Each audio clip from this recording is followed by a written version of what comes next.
ನಮಸ್ಕಾರ ಸ್ನೇಹಿತರೆ, ಕಾಂಗ್ರೆಸ್ನಲ್ಲಿ ಕೆಸಿವಿ ಅಂತಲೇ ಫೇಮಸ್ ಇರುವ ಕೆಸಿ ವೇಣುಗೋಪಾಲ್ ಯಾರು? ಇವರನ್ನ ರಾಹುಲ್ ಗಾಂಧಿಯ ಕಿವಿ ಮತ್ತು ಕಣ್ಣು ಅಂತ ಕರೆಯುವುದು ಯಾಕೆ? ರಾಹುಲ್ ಗಾಂಧಿಗೆ ಇವರು ಪರಿಚಯವಾಗಿದ್ದು ಹೇಗೆ? ಖರ್ಗೆ ನಂತರ ಇವರೇ ಕಾಂಗ್ರೆಸ್ಗೆ ಅಧ್ಯಕ್ಷರಾಗ್ತಾರ? ಇವರ ರಾಜಕೀಯ ಅನುಭವ ಏನು? ಕುಟುಂಬ ಹೇಗಿದೆ? ಎಷ್ಟು ಆಸ್ತಿ ಮಾಡಿದ್ದಾರೆ? ಎಲ್ಲವನ್ನ ಈ ವಿಡಿಯೋದಲ್ಲಿ ಡೀಟೇಲ್ ಆಗಿ ಹೇಳ್ತೀವಿ. ಅದಕ್ಕೂ ಮುನ್ನ ನೀವಿನ್ನೂ ನಮ್ಮ ಚಾನಲ್ಗೆ ಸಬ್ಸ್ಕ್ರೈಬ್ ಆಗಿಲ್ಲ ಅಂದ್ರೆ ಈಗಲೇ ಆಗಿ ನಮಗೆ ಸಪೋರ್ಟ್ ಮಾಡಿ. ನಿಮ್ಮ ಬೆಂಬಲ ನಮಗೆ ತುಂಬಾ ಮುಖ್ಯ. ಕೆಸಿ ವೇಣುಗೋಪಾಲ್ ಹಿನ್ನೆಲೆ ಏನು?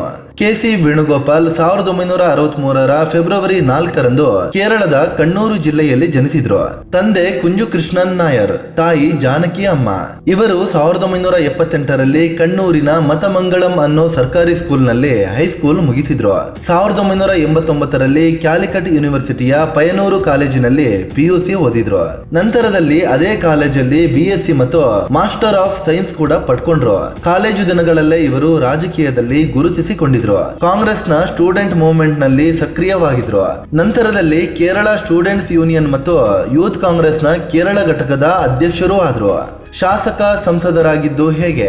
ಯೂತ್ ಕಾಂಗ್ರೆಸ್ ಮೂಲಕ ಹೆಸರು ಮಾಡಿದ ಕೆಸಿ ವೇಣುಗೋಪಾಲ್ಗೆ 1991ರಲ್ಲಿ ಕಾಸರಗೋಡು ಲೋಕಸಭೆ ಕ್ಷೇತ್ರದಲ್ಲಿ ಟಿಕೆಟ್ ಸಿಕ್ತು. ಆದ್ರೆ KCV ಸೋಲು ಕಂಡ್ರು.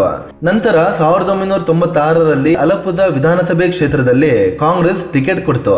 ಇಲ್ಲಿ ವಿನ್ ಆದ ವೇಣುಗೋಪಾಲ್ ವಿಧಾನಸಭೆ ಮೆಟ್ಟಿಲೇರಿದ್ರು. 2001, 2006ರಲ್ಲೂ ವಿನ್ ಆಗಿ ಹ್ಯಾಟ್ರಿಕ್ ಗೆಲುವು ಕಂಡ್ರು.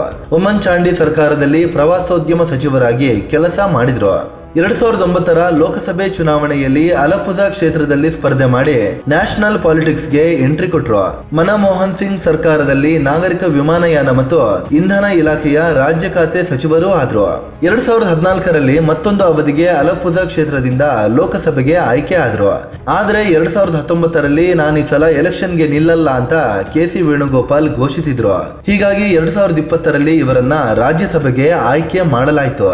2024ರ ಲೋಕಸಭೆ ಚುನಾವಣೆಯಲ್ಲಿ ಮತ್ತೆ ಅಲಪುಜಾ ಕ್ಷೇತ್ರದಿಂದ ಲೋಕಸಭೆಗೆ ಆಯ್ಕೆ ಆಗಿದ್ದಾರೆ. ಕೆಸಿ ವೇಣುಗೋಪಾಲ್ ನಿಭಾಯಿಸಿದ ಹುದ್ದೆಗಳು. ಕೆಸಿ ವೇಣುಗೋಪಾಲ್ ಸರ್ಕಾರದಲ್ಲಿ ಮತ್ತು ಪಕ್ಷದಲ್ಲಿ ಹಲವಾರು ಹುದ್ದೆಗಳನ್ನ ನಿಭಾಯಿಸಿದ್ದಾರೆ. ಹಲವು ಸಂಸದೀಯ ಸಮಿತಿಗಳಲ್ಲೂ ಸದಸ್ಯರಾಗಿ ಕೆಲಸ ಮಾಡಿದ್ದಾರೆ, ಈಗಲೂ ಮಾಡ್ತಿದ್ದಾರೆ. 2017ರಲ್ಲಿ ಇವರನ್ನ AICCಯ ಪ್ರಧಾನ ಕಾರ್ಯದರ್ಶಿಯನ್ನಾಗಿ ಮಾಡಲಾಯಿತು. ಇದು ಪಕ್ಷದಲ್ಲಿ ಅತ್ಯಂತ ಪವರ್ಫುಲ್ ಹುದ್ದೆಗಳಲ್ಲಿ ಒಂದಾಗಿದೆ. ಇನ್ನು ಇವರು ಕರ್ನಾಟಕ ಕಾಂಗ್ರೆಸ್ ಉಸ್ತುವಾರಿಯಾಗಿಯೂ ಕೆಲಸ ಮಾಡಿದ್ದಾರೆ. ಈ ಸಲ ಕೇರಳದಲ್ಲಿ ಕಾಂಗ್ರೆಸ್ ನೇತೃತ್ವದ UDF ವಿನ್ ಆಗಿತ್ತು.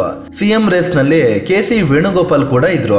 ಕಾಂಗ್ರೆಸ್ ಹೈಕಮಾಂಡ್, ಅದರಲ್ಲೂ ರಾಹುಲ್ ಗಾಂಧಿ ಕೂಡ ಕೆಸಿ ವೇಣುಗೋಪಾಲ್ ಬೆನ್ನಿಗೆ ನಿಂತಿದ್ರು. ಆದ್ರೆ ಸ್ಥಳೀಯವಾಗಿ VD ಸತೀಶನ್ನೇ CM ಆಗ್ಬೇಕು ಅಂತ ಅಭಿಯಾನವೇ ನಡೆದು ಬಿಡ್ತು. ಹೀಗಾಗಿ ಕಾಂಗ್ರೆಸ್ ಹೈಕಮಾಂಡ್ ಸತೀಶ್ ರನ್ನೇ ಆಯ್ಕೆ ಮಾಡಬೇಕಾಯ್ತು. ಮತ್ತೊಂದ್ ಕಡೆ ಕಾಂಗ್ರೆಸ್ ಹೈಕಮಾಂಡ್ ಕೆಸಿ ವೇಣುಗೋಪಾಲ್ಗೆ ಬಿಗ್ ಆಫರ್ ಕೊಟ್ಟಿರೋದಾಗಿ ವರದಿಯಾಗಿದೆ. ಸದ್ಯ ಮಲ್ಲಿಕಾರ್ಜುನ ಖರ್ಗೆ ಕಾಂಗ್ರೆಸ್ ಅಧ್ಯಕ್ಷರಾಗಿದ್ದು ಇನ್ನೊಂದು ವರ್ಷದಲ್ಲಿ ಅವಧಿ ಮುಗಿಯಲಿದೆ. ನಂತರ ಕೆಸಿ ವೇಣುಗೋಪಾಲ್ಗೆ ಕಾಂಗ್ರೆಸ್ ಅಧ್ಯಕ್ಷ ಪಟ್ಟ ಕೊಡುವುದಾಗಿ ರಾಹುಲ್ ಗಾಂಧಿ ಭರವಸೆ ಕೊಟ್ಟಿದ್ದಾರೆ ಅಂತಲೂ ಚರ್ಚೆ ಆಗ್ತಿದೆ. ರಾಹುಲ್ ಗಾಂಧಿಯ ಕಿವಿ ಮತ್ತು ಕಣ್ಣು. ಕೆಸಿ ವೇಣುಗೋಪಾಲ್ ಗಾಂಧಿ ಕುಟುಂಬಕ್ಕೆ, ಅದರಲ್ಲೂ ರಾಹುಲ್ ಗಾಂಧಿಗೆ ಪರಮಾಪ್ತರಾಗಿದ್ದಾರೆ. ಲೋಕಸಭೆಯಲ್ಲಿ ಹೆಚ್ಚಿನ ಸಂದರ್ಭಗಳಲ್ಲಿ ಇವರೇ ರಾಹುಲ್ ಗಾಂಧಿ ಪಕ್ಕದಲ್ಲಿ ಕೂತಿರ್ತಾರೆ. ಬರೀ ಲೋಕಸಭೆ ಮಾತ್ರವಲ್ಲ, ಪಕ್ಷದ ಪ್ರಮುಖ ಸಭೆಗಳಲ್ಲೂ ರಾಹುಲ್ ಗಾಂಧಿಯ ಬಲಗೈ ಬಂಟನಂತೆ ಈ ಕೆಸಿ ವೇಣುಗೋಪಾಲ್ ಇದ್ದೇ ಇರ್ತಾರೆ. ಮಹತ್ವದ ಯಾತ್ರೆಗಳಲ್ಲೂ, ಅಂದ್ರೆ ರಾಜಕೀಯಕ್ಕೆ ಸಂಬಂಧಿಸಿದ ಪ್ರವಾಸಗಳಲ್ಲೂ ಕೆಸಿ ವೇಣುಗೋಪಾಲ್ ರಾಹುಲ್ ಗಾಂಧಿ ಜೊತೆಯಲ್ಲೇ ಇರ್ತಾರೆ. ಒಟ್ನಲ್ಲಿ ರಾಹುಲ್ ಗಾಂಧಿಯ ನಂಬಿಕಸ್ಥರಲ್ಲಿ ಕೆಸಿ ವೇಣುಗೋಪಾಲ್ ಮೊದಲಿಗರಾಗಿದ್ದಾರೆ. ಇದೇ ಕಾರಣಕ್ಕೆ ಇವರನ್ನ ರಾಹುಲ್ ಗಾಂಧಿಯ ಕಣ್ಣು ಮತ್ತು ಕಿವಿ ಅಂತ ಕರೆಯಲಾಗುತ್ತೆ. ಈ ಹಿಂದೆ ಅಹಮದ್ ಪಟೇಲ್ ಕೂಡ ಇದೇ ರೀತಿ ಸೋನಿಯಾ ಗಾಂಧಿಗೆ ಆಪ್ತರಾಗಿದ್ರು. ಗಾಂಧಿ ಕುಟುಂಬಕ್ಕೆ ಕ್ಲೋಸ್ ಆಗಿದೆ ಹೇಗೆ? ರಾಹುಲ್ ಗಾಂಧಿ ಸೋನಿಯಾ ಗಾಂಧಿ ಹತ್ತಿರ ದೊಡ್ಡ ದೊಡ್ಡ ನಾಯಕರೇ ಹೋಗಲು ಆಗ್ತಿರ್ಲಿಲ್ಲ. ಯಾಕಂದ್ರೆ ಅಹಮದ್ ಪಟೇಲ್ ಪ್ರಭಾವದಿಂದ ಎಲ್ಲರನ್ನ ತಡೀತಿದ್ರು. ಆದ್ರೆ ವೇಣುಗೋಪಾಲ್ ರಾಹುಲ್ ಗಾಂಧಿಗೆ ಕ್ಲೋಸ್ ಆಗುವಲ್ಲಿ ಅಹಮದ್ ಪಟೇಲ್ ಪಾತ್ರವಿತ್ತು. ಮೊದಲಿಗೆ ರಾಹುಲ್ ಗಾಂಧಿ ಮತ್ತು ಕೆಸಿ ವೇಣುಗೋಪಾಲ್ ಅಷ್ಟಾಗಿ ಕ್ಲೋಸ್ ಆಗಿರ್ಲಿಲ್ಲ. 2009ರಲ್ಲಿ ಕೆಸಿ ವೇಣುಗೋಪಾಲ್ ಸಂಸದರಾದಾಗ ಲೋಕಸಭೆಯಲ್ಲಿ ರಾಹುಲ್ ಗಾಂಧಿ ಪಕ್ಕದಲ್ಲಿ ಕೂರಲು ಅಹಮದ್ ಪಟೇಲ್ ವ್ಯವಸ್ಥೆ ಮಾಡಿದ್ರು. ಅಂದ್ರೆ ಕೇರಳದ ಸಂಸದನಲ್ವಾ, ರಾಹುಲ್ ಗಾಂಧಿಗೆ ಕ್ಲೋಸ್ ಆಗೋದಿಲ್ಲ, ಪ್ರಭಾವ ಬೀರಲ್ಲ ಅಂತ ಅಂದುಕೊಂಡಿದ್ರು. ಆದ್ರೆ ಕೆಸಿ ವೇಣುಗೋಪಾಲ್ ಕಾಲ ಕಳೆದಂತೆ ರಾಹುಲ್ ಗಾಂಧಿಗೆ ಪರಮಾಪ್ತರಾಗಿ ಬಿಟ್ರು.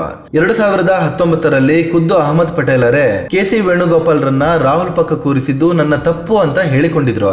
ಕೆಸಿ ವೇಣುಗೋಪಾಲ್ ಹೆಂಡತಿ ಮತ್ತು ಆಸ್ತಿ.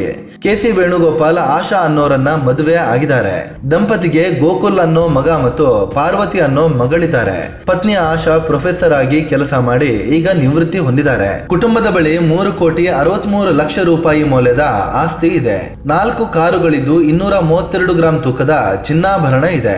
ಕೆ.ಸಿ. ವೇಣುಗೋಪಾಲ್ ವಾರ್ಷಿಕ ಆದಾಯ 10 ಲಕ್ಷದಷ್ಟಿದ್ರೆ ಪತ್ನಿಯ ಆದಾಯ 2 ಲಕ್ಷದಷ್ಟಿದೆ. ಸರ್ಕಾರಿ ಸಂಬಳ ಮತ್ತು ಪತ್ನಿಯ ಪೆನ್ಷನ್, ಪುಸ್ತಕಗಳಿಂದ ಬರುವ ದುಡ್ಡು ಆದಾಯದ ಮೂಲವಾಗಿದೆ. ಸ್ನೇಹಿತರೆ, ಇದು ರಾಹುಲ್ ಗಾಂಧಿಯ ಕಿವಿ ಮತ್ತು ಕಣ್ಣು ಅಂತಲೇ ಕರೆಯಲ್ಪಡುವ ಕೆ.ಸಿ. ವೇಣುಗೋಪಾಲ್ ಕುರಿತು ಮಾಹಿತಿ ಕೊಡುವ ಪ್ರಯತ್ನ. ಇವರ ಬಗ್ಗೆ ನಿಮ್ಗೆ ಏನನ್ಸುತ್ತೆ? ಇವರನ್ನ ಅಧ್ಯಕ್ಷ ಪಟ್ಟಕ್ಕೇರಲು ಉಳಿದ ನಾಯಕರು ಬಿಡ್ತಾರಾ? ಇವೆಲ್ಲ ಮಾಧ್ಯಮಗಳ ರೂಮರ್ಸ್ ಅಷ್ಟೇನಾ? ಕಾಮೆಂಟ್ ಮಾಡಿ ನಿಮ್ಮ ಅಭಿಪ್ರಾಯವನ್ನ ಹೇಳಿ. ಅದೇ ರೀತಿ ನೀವಿನ್ನೂ ನಮ್ಮ ಚಾನಲ್ಗೆ ಸಬ್ಸ್ಕ್ರೈಬ್ ಆಗಿಲ್ಲ ಅಂದ್ರೆ ಈಗಲೇ ಆಗಿ ನಮ್ಗೆ ಸಪೋರ್ಟ್ ಮಾಡಿ. ನಿಮ್ಮ ಬೆಂಬಲ ನಮಗೆ ತುಂಬಾ ಮುಖ್ಯ. ಧನ್ಯವಾದ.